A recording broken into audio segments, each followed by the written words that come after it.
1.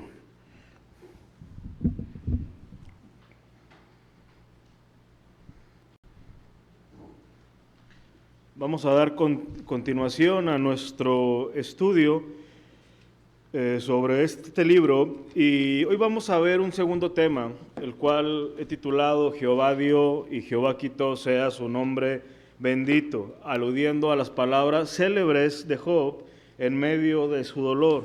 Yo creo que el libro de Job es un libro extenso realmente, pero sin duda cuando pensamos en este libro, y más particularmente cuando pensamos en Job, vienen a nuestra mente sus palabras en diversos momentos, y sin duda una son estas: Jehová dio y Jehová quitó, sea su nombre bendito.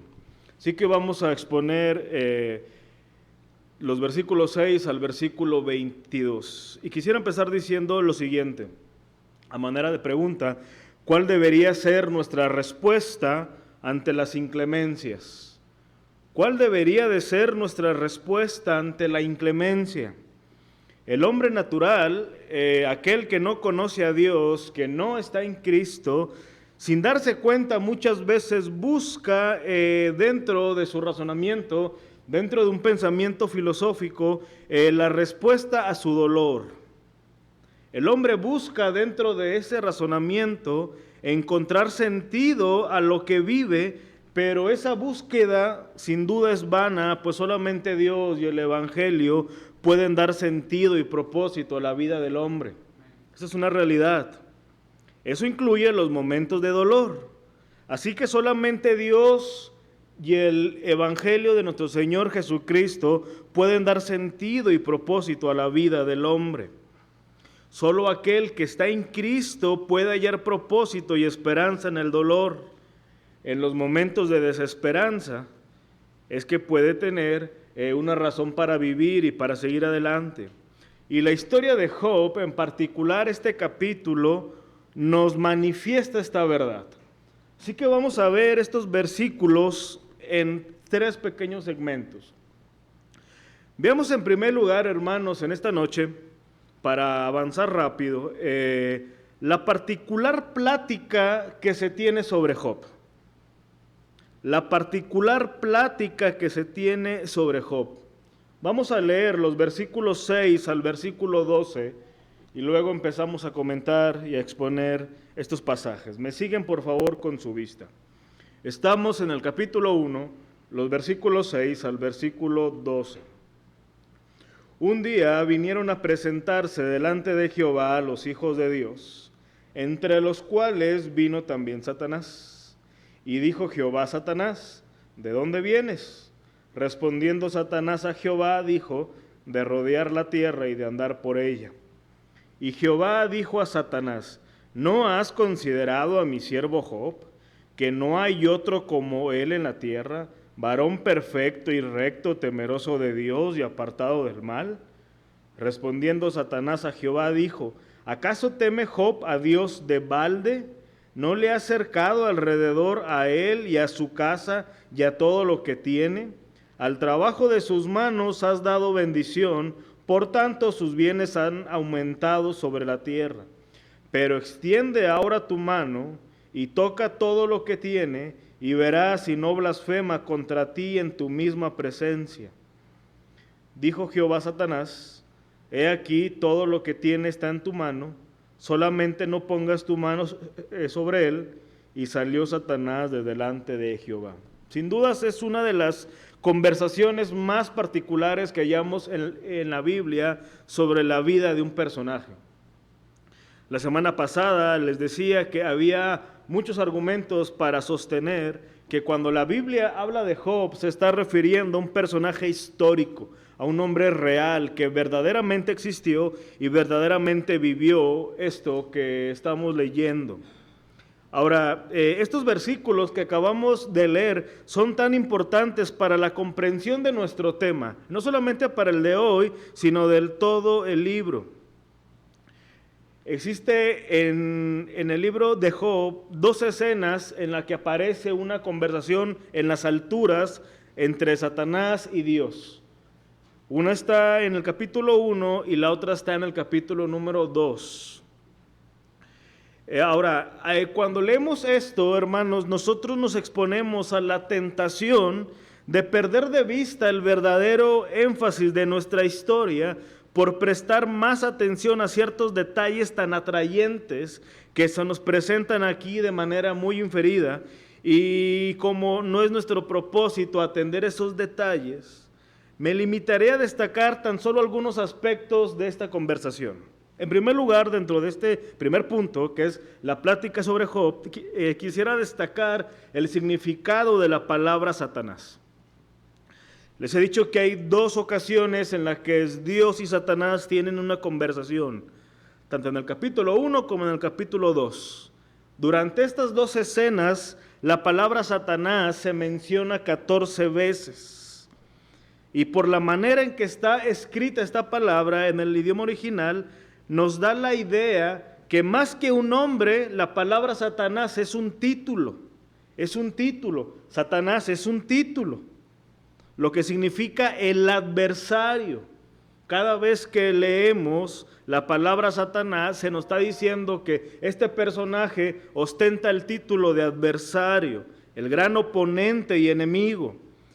Hay varias maneras en que la Biblia se refiere a Satanás. Por ejemplo, en Apocalipsis 12:9 leemos lo siguiente, que y fue lanzado fuera el gran dragón, la serpiente antigua, que se llama Diablo y Satanás, el cual engaña al mundo entero, fue arrojado a la tierra y sus ángeles fueron arrojados con él.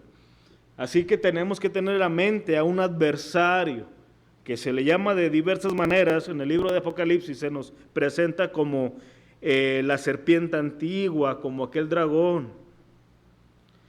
Ahora, cuando el Señor le preguntó a Satanás, ¿de dónde vienes?, Dios realmente estaba tratando de señalar el carácter de Satanás como alguien intruso y que no había razón para que él estuviera allí. Sin embargo, Dios sabía y reconocía la presencia de Satanás y le da una oportunidad a que responda, lo cual dice de rodear la tierra y andar por ella. Ahora, cuando vemos la respuesta de Satanás a Dios, viene a mi mente que muy probablemente Pedro tenía en mente este pasaje cuando él más adelante en su primera carta dice, sed sobrios y velad, porque vuestro adversario el diablo, como león rugiente, anda alrededor buscando a quien devorar. Primera de Pedro 5:8. O sea, muy probablemente Pedro sabía lo que había pasado con Job y de esta plática que había tenido Dios y Satanás, y por eso él dice, el adversario siempre anda como león rugiente, y Dios nos dejó ese testimonio. La palabra adversario que usa Pedro es muy bien usada, aunque algunas otras versiones usan la palabra enemigo. Sí que tenemos aquí a un personaje que Dios le da el título de adversario, que es llamado dragón, serpiente y hasta enemigo. Lo cierto es que vemos que Satanás estaba en contra de Job, y esta dimensión nos alcanza a nosotros porque Satanás está en contra de todos los hijos de Dios. Se le conoce como el difamador, el acusador. Satanás acusó a Job, ahorita lo vamos a ver. Hay un comentarista llamado Kretzmann que explica así esta plática. Él dice, aunque Satanás está condenado a las cadenas del infierno, el diablo como príncipe de este mundo tiene tanta libertad como el Señor le permite tener, no solo para gobernar a sus propios súbditos, sino para afligir a los hijos de Dios y llevarlos a la tentación. Sí que tengamos esto en mente. Satanás como el adversario, aquel que es nuestro enemigo. Pero en segundo lugar, notemos en esta plática la acusación de Satanás a Job. Vean los versículos 9 al 11 una vez más. Respondiendo Satanás a Jehová dijo, ¿acaso teme Job a Dios de balde? ¿No le ha acercado alrededor a él y a su casa y a todo lo que tiene? Al trabajo de sus manos has dado bendición, por tanto sus bienes han aumentado sobre la tierra. Esta acusación nos muestra el trabajo de Satanás hacia los hijos de Dios. acusarnos delante del Padre. Por eso, Pablo cita en Romanos 8, 33 y 34, ¿quién acusará a los escogidos de Dios? Dios es el que justifica. ¿Quién es el que condenará? Cristo es el que murió, más aún el que también resucitó, el que además está a la diestra de Dios, el que también intercede por nosotros. Cuando Pablo cita Romanos, este pasaje que acabo de leer, no tenía en mente a cristianos atacando a otros cristianos, sino que tenía en mente a Satanás desempeñando su labor. ¿Quién acusará a los escogidos de Dios? Una pregunta que conlleva una respuesta, que es Satanás.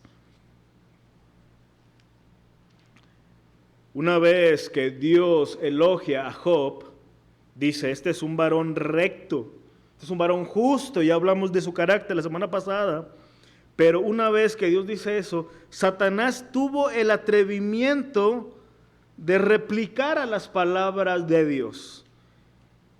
Y es una pregunta muy perniciosa, porque dice, ¿acaso teme Job a Dios de balde? El sentido de esta palabra de balde literalmente tiene la idea de decirnos de alguien que confía plenamente en algo. Y estamos viendo aquí que la fe de Job era real como la de un niño. Job confiaba incondicionalmente en Dios y lo amaba por la razón de que Dios es Dios. Pero no vemos a un Job que amaba a Dios esperando recibir algo, como si él esperara una recompensa de su integridad, no. Pero para Satanás dice, él no teme en balde, o sea, si él teme es por algo, y acusa a Dios porque dice, tú le has rodeado, lo has protegido, él es rico. Recordemos que Job era el hombre más rico de todo el oriente. Era más próspero en ganado, en familia, en bienes. Era respetado. O sea, tenía absolutamente todo. Y las palabras de Satanás dice, ¿quién no te va a temer teniendo todo eso? Es fácil que un hombre tema a Dios cuando es bendecido. Son las palabras de Satanás hacia Dios mismo. Es fácil, dice, hacer esto. Y luego dice, pero Dios, que es todo conocedor, le dice, bueno, mira, te voy a dar la oportunidad. Mi siervo está en tus manos, solamente no toques su vida. Porque Satanás estaba convencido en esa falsa acusación que si Dios retiraba las bendiciones de este hombre, él lo iba a maldecir en su misma presencia. Así que Satanás es el adversario. Satanás acusó a Job, pero ahora en tercer lugar vean las palabras de Dios en esta plática. En los versículos 7 y 8 se nos presenta un Dios soberano que todo lo conoce. Primero vemos que Dios tiene toda la autoridad de preguntarle a Satanás, ¿de dónde vienes? Cuando la Biblia dice que se presentaron los hijos de Dios y dentro de ellos Satanás, esta palabra, los hijos de Dios, es una manera de hablar de los ángeles. Literalmente los ángeles de Dios llegaron. Y Satanás, a pesar que es el enemigo, que es un adversario, no deja de ser un ángel. Pero Dios tiene toda la autoridad, todo el dominio de cuestionarlo y le dice, ¿de dónde vienes? No como queriendo saber, pues Dios todo lo conoce, sino más bien haciéndole ver en quién reposa el poder.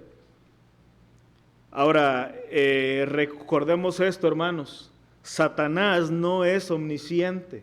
Satanás está limitado. Dios no, Dios sí todo lo conoce. Así que cuando Dios le pregunta, más bien cuando Dios le dice a Job, aquí está mi siervo, de antemano Dios sabía cómo iba a responder Job, pero Satanás no. Él estaba seguro que Job iba a traicionar su fe. Pero lo interesante aquí es esto.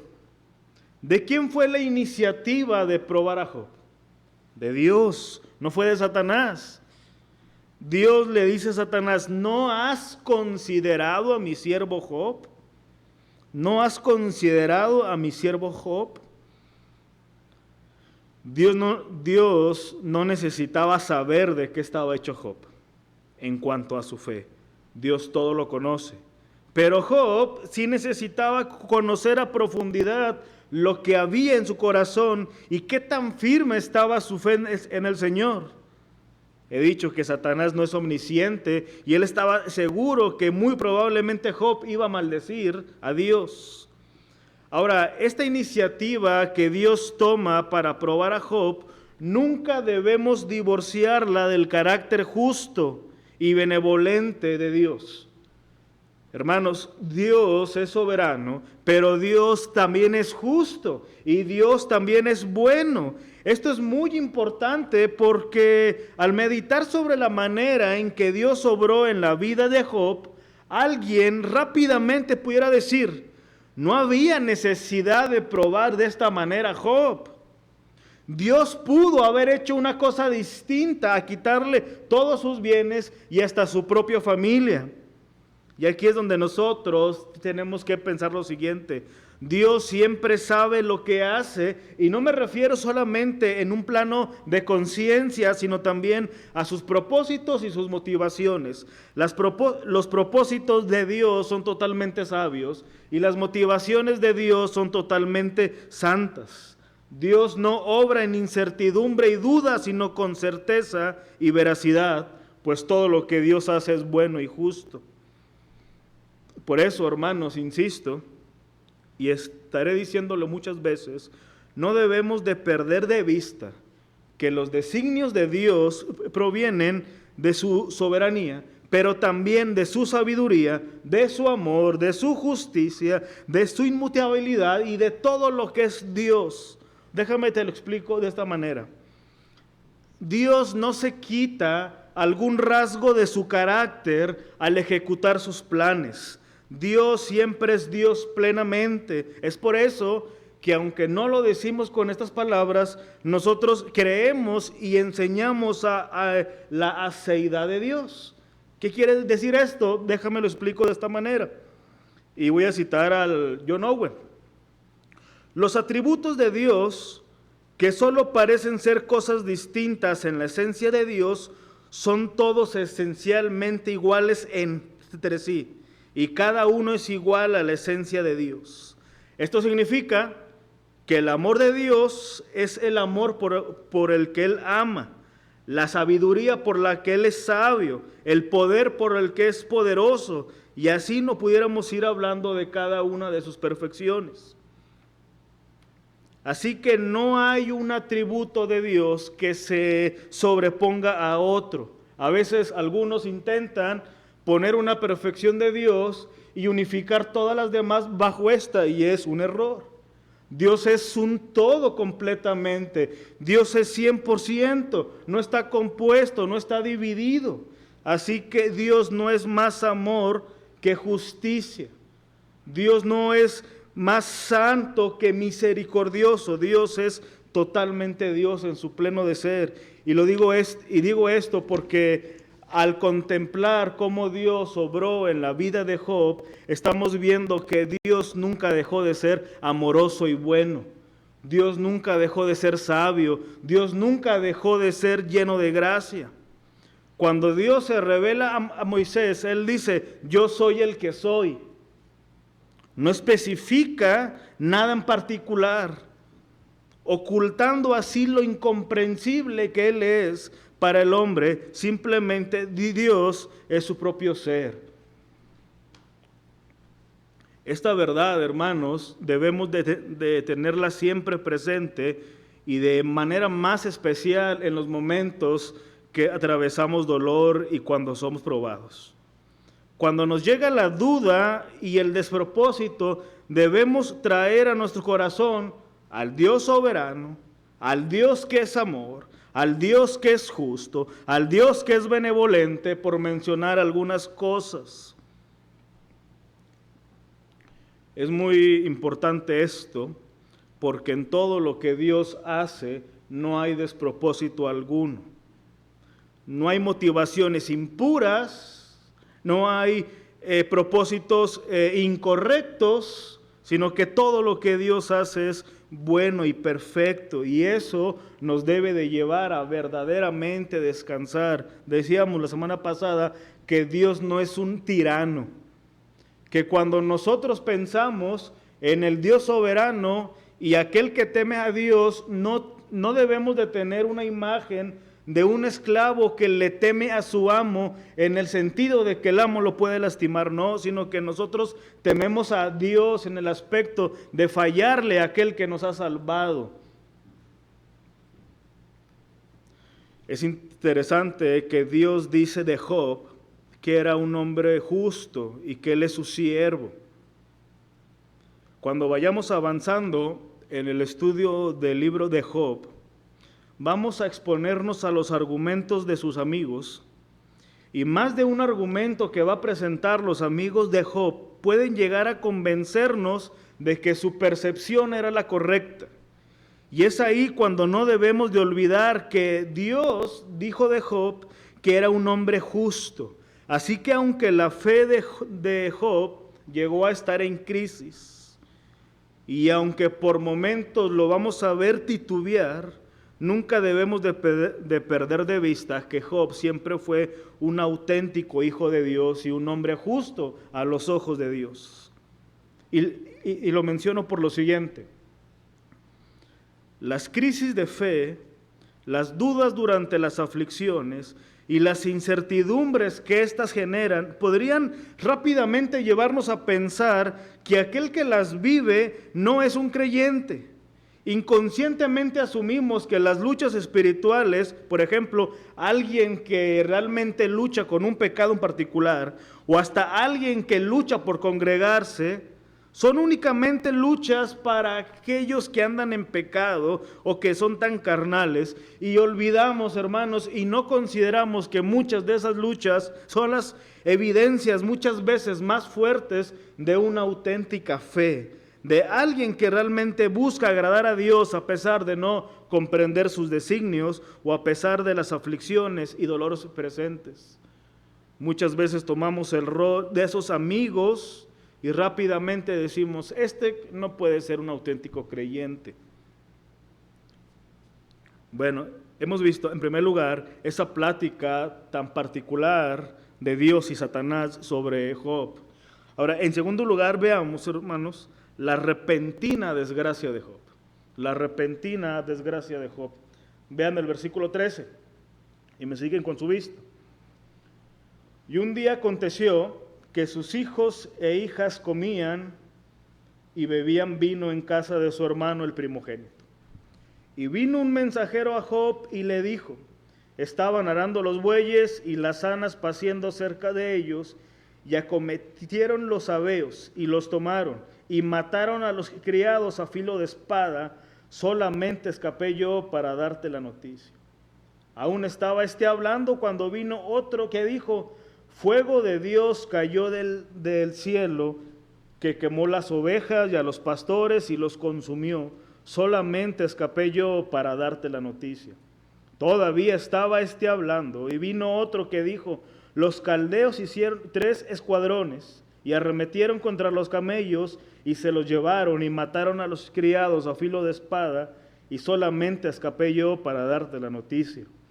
Entre tanto que hablaba, vino otro que dijo: tus hijos y tus hijas estaban comiendo y bebiendo vino en casa de su hermano el primogénito, y un gran viento vino del lado del desierto y azotó las 4 esquinas de la casa, la cual cayó sobre los jóvenes y murieron, y solamente escapé yo para darte la noticia. Si no tuviéramos esta historia en las Escrituras, nos resultaría difícil de creer que alguien pudiera experimentar una tragedia de esta índole. Todos aquí hemos tenido esos días grises, ¿no?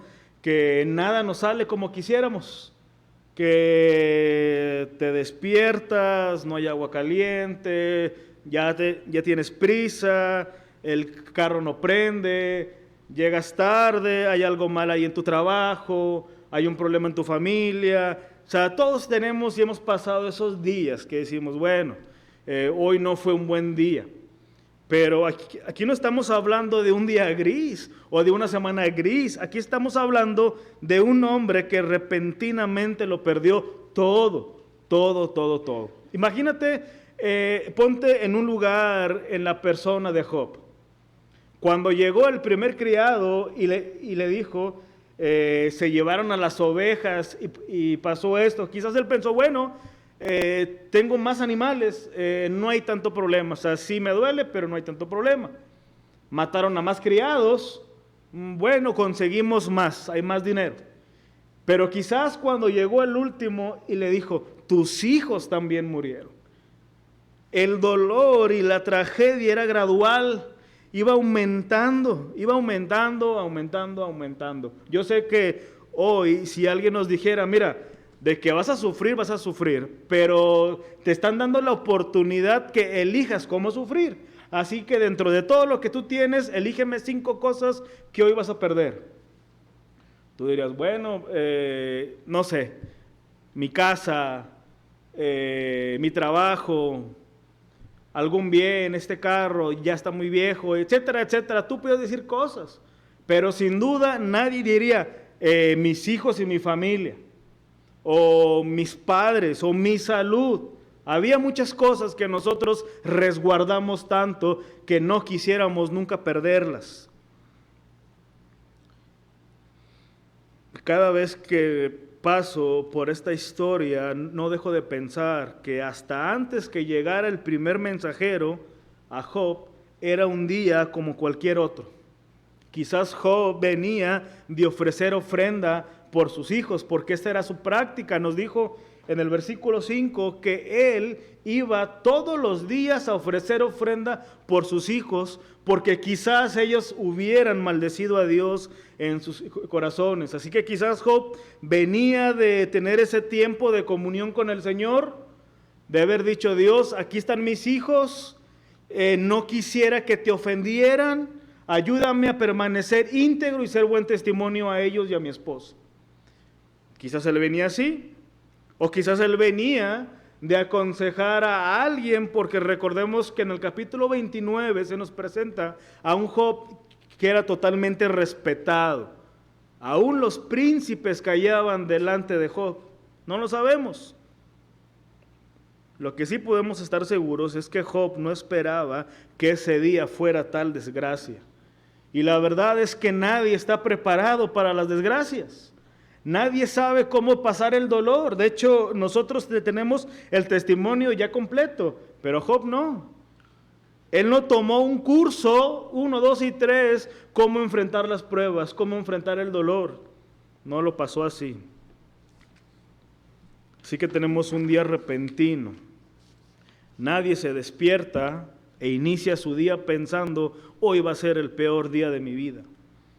De algún modo todos estamos conscientes que en cualquier momento puede acontecer algo, en cualquier momento tú puedes perder tu trabajo, es factible, sufrir un accidente puede pasar, pero nadie espera en un instante perder todo, ingresos, economía, familia, hijos, todo. Y una de las razones por las que creo que Dios nos dejó el testimonio de Job es para poder recordarnos la vanidad de depositar nuestra esperanza y contentamiento en esta vida, en cualquier cosa que no sea Dios, Cristo y su palabra. Ve lo que dice el Salmo 90:12. Dice, enséñanos de tal modo a contar nuestros días, que traigamos al corazón sabiduría. Es un salmo de Moisés. Enséñanos de tal modo a contar nuestros días que traigamos al corazón sabiduría. Y antes de esto Moisés dice, acabamos nuestros años como un pensamiento. La idea es muy clara, la vida es breve y fugaz. Y las cosas que poseemos en la vida son del mismo carácter, son pasajeras, son fugaces. La desgracia de Job inicia con las palabras un día. Un día Job lo tenía todo y en ese mismo día todo lo perdió. Y es imposible no hacer la comparación natural con nuestra propia vida. Este día despertamos nosotros al lado de nuestros seres amados, pero hermanos, ¿realmente podemos asegurar que así será mañana? Hoy quizás tú fuiste al supermercado a comprar lo que necesitabas, pero siempre tendrás el dinero para que sea así. La única certeza que podemos tener tú y yo es que vivimos en un mundo tan incierto y que lo que tenemos hoy materialmente, familiarmente y de cualquier índole lo podemos perder en un instante, y por eso es vano depositar nuestra esperanza en objetos que pertenecen a este mundo incierto. La única certeza que podemos experimentar en la vida es el inmensurable amor de nuestro Señor Jesucristo, quien se dio a sí mismo por nuestro pecado para llevarnos al Padre, asegurando el bien de nuestras almas. Por eso Pablo, vuelvo a citar a Pablo, dice en Romanos 8, por lo cual estoy seguro que ni la muerte, ni la vida, ni ángeles, ni principados, ni potestades, ni lo presente, ni lo porvenir, ni lo alto, ni lo profundo, ni ninguna otra cosa creada nos podrá separar del amor de Dios, que es en Cristo Jesús, Señor nuestro. La única certeza en un mundo incierto es Cristo. Lo único que permanece para siempre es su palabra. Así que en esta desgracia podemos ver cuáles son las cosas que verdaderamente permanecerán. Pero concluyo viendo, en tercer lugar, vean ahora, hermanos, la respuesta de Job. Veamos la respuesta de Job. Y aquí vienen las palabras tan célebres de Job. Entonces Job se levantó y rasgó su manto, y rasuró su cabeza, y se postró en tierra y adoró, y dijo: desnudo salí del vientre de mi madre, y desnudo volveré allá. Jehová dio y Jehová quitó, sea el nombre de Jehová bendito. En todo esto no pecó Job, ni atribuyó a Dios despropósito alguno. Hemos dicho, hermanos, que nadie está preparado para enfrentar el dolor, y menos a escala como las del sufrimiento de Job. Si alguien nos dijera de parte de Dios que en tanto tiempo vamos a pasar por una prueba difícil, buscaríamos prepararnos para saber cómo responder adecuadamente a ese dolor. Y hagamos un ejercicio, trata de recordar cómo fue tu reacción la última vez que tú sufriste. Intenta recordar los pensamientos y sentimientos que regían tu corazón durante ese momento. Tu manera de sufrir ante el sufrimiento, tu manera de responder ante el sufrimiento glorificó a Dios. Hubo un momento durante ese dolor que estabas inconforme con Dios. ¿Te parecía injusto que pasaras tú por eso?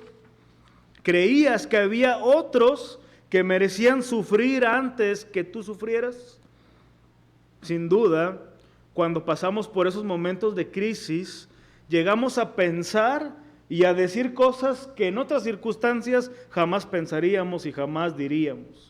Son parte de las crisis de fe. Como lo vamos a ver en su momento, la mujer de Job le dice: aún retienes tu integridad, maldice a Dios y muérete. Palabras que nunca hubiera dicho si no estuviera pasando por ese dolor, porque, lo vamos a ver, pero pensamos en Job, que estaba sufriendo, pero también ella pasó por lo mismo, también eran sus hijos. Como otras experiencias de la vida, el sufrimiento tiene sus etapas. En el instante del dolor, nuestras emociones están en un punto tan alto que resulta ser fácil ser dominados por esas emociones y por esos sentimientos, y no por la verdad que conocemos de Dios. Ahora, lo primero que anotamos en la respuesta de Job ante el sufrimiento fue su manifestación de luto. Ve una vez más el versículo 20. Entonces Job se levantó y rasgó su manto y rasuró su cabeza. Job estaba sumamente atribulado y no trataba de ocultar las señales externas de su dolor. Ahora, Dios no espera que sus hijos adopten una filosofía estoica. O sea, Dios no espera que el hijo de Dios sea un estoico, es decir, aquel que tiene dominio propio en todo momento y que es tan rígido y tan firme que dice: yo, como soy un verdadero hijo de Dios, jamás manifiesto tristeza, jamás manifiesto dolor, porque me mantengo firme. No, Dios no espera eso de nosotros. La gracia de Dios que vino a nosotros quitó la carne del corazón de piedra, pero Dios no quiere que nuestro corazón se convierta en una piedra. Los hijos de Dios experimentamos delicados sentimientos. Cuando alguien tiene que aguantar la vara del dolor, tiene que manifestar algo. Y Job dice, fiel a las prácticas de aquellos momentos, rasgó su manto y rasuró su cabeza.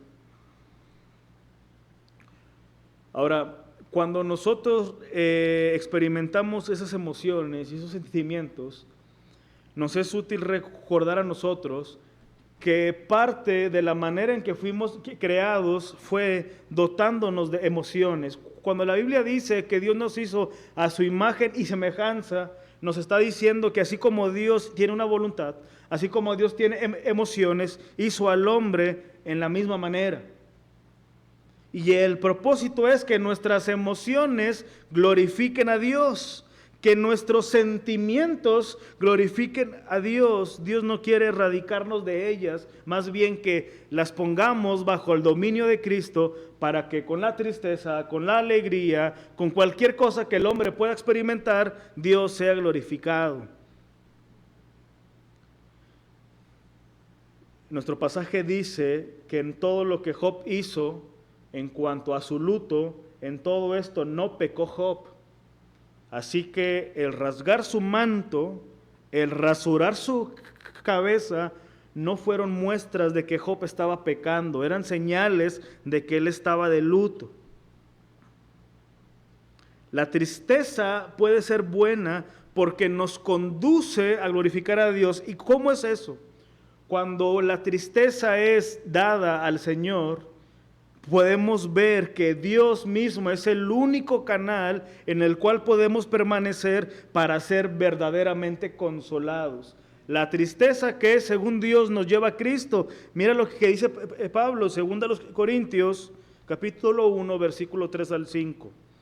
Bendito sea el Dios y Padre de nuestro Señor Jesucristo, Padre de misericordias y Dios de toda consolación, el cual nos consuela en todas nuestras tribulaciones, para que podamos también nosotros consolar a los que están en cualquier tribulación, por medio de la consolación con que nosotros somos consolados por Dios.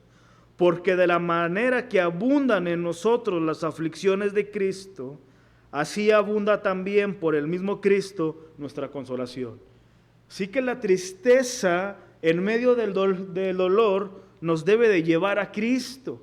Sí, que manifestar que estamos acongojados puede ser algo bueno para nuestra propia alma, porque nos permite someternos al Señor y decirnos: Señor, tú sabes mi dolor, tú sabes una tristeza que yo siento y solamente tú eres capaz de consolarme. Nosotros tratamos de ser empáticos con el dolor ajeno.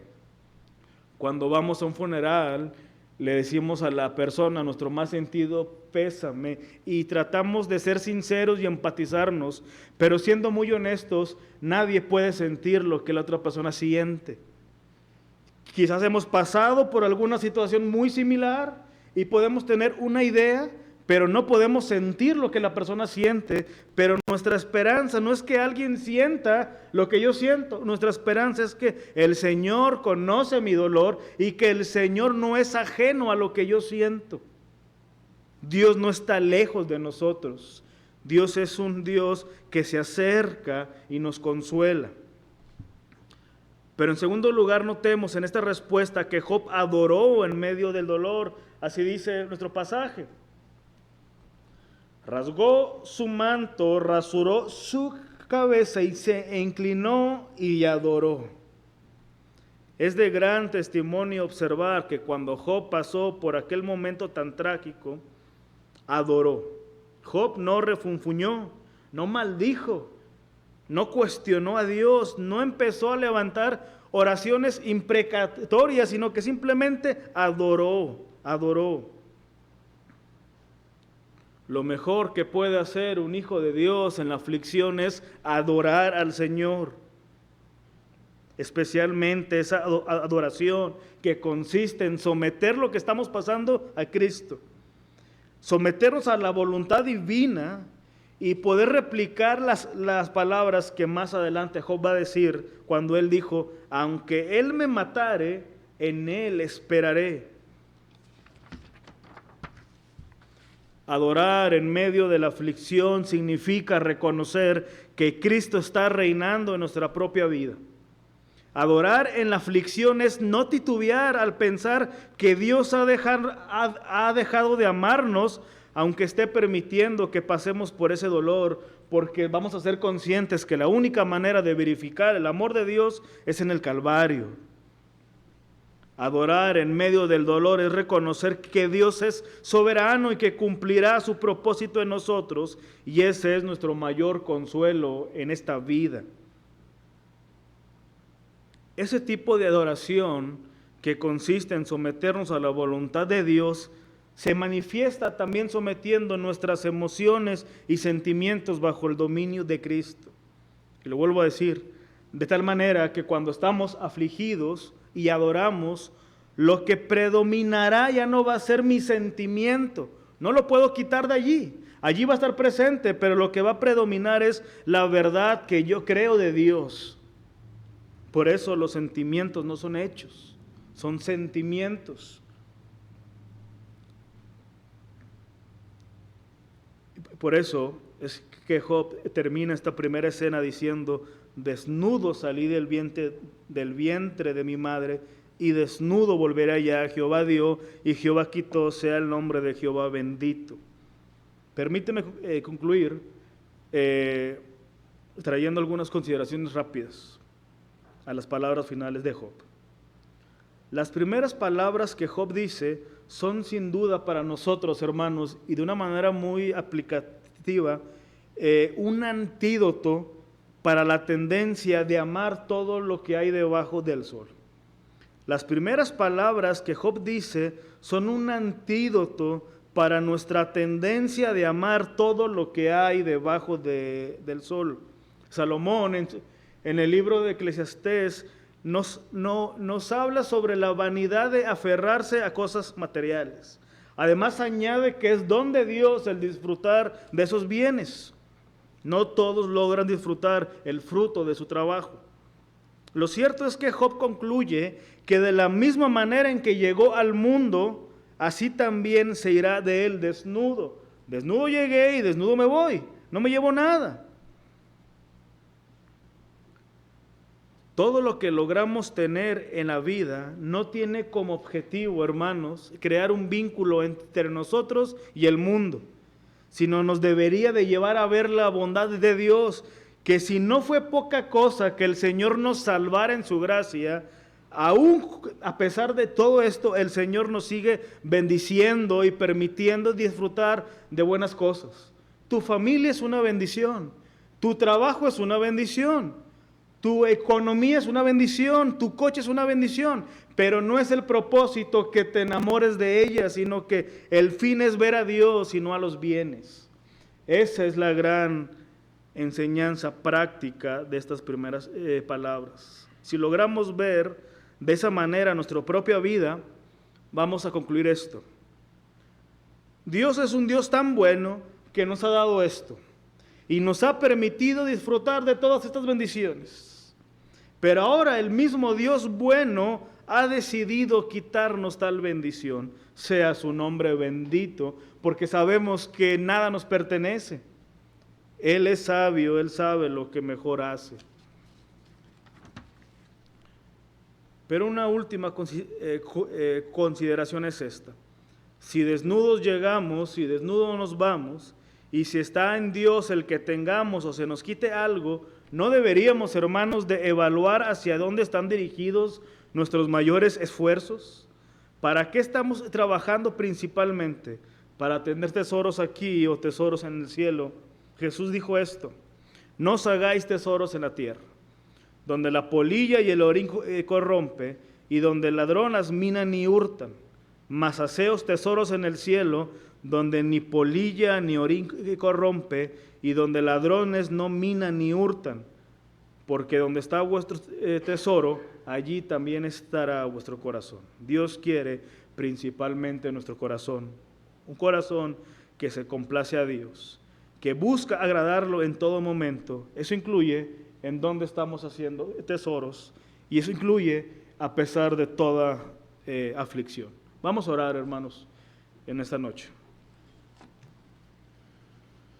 Padre, te damos gracias, Señor, por tu bondad. Señor, si no tuviéramos tu palabra, sería muy fácil que nosotros vacilemos al pensar si verdaderamente tú nos amas o no. Pensaríamos, Señor, que nos has dejado de amar cada vez que pasamos por momentos difíciles. Pero tu palabra, Señor, nos enseña continuamente, Señor, que tu amor debemos de medirlo por medio de Cristo y por medio de la cruz. Gracias, Señor, porque en medio de nuestro sufrimiento podemos estar seguros que tú nos amas, que tú dominas, que tú reinas, que nada escapa de tu conocimiento, y que si en tus buenos planes, Señor, tú has decidido probarnos, es, Señor, para seguir santificándonos, para seguir acercándonos cada vez más a ti.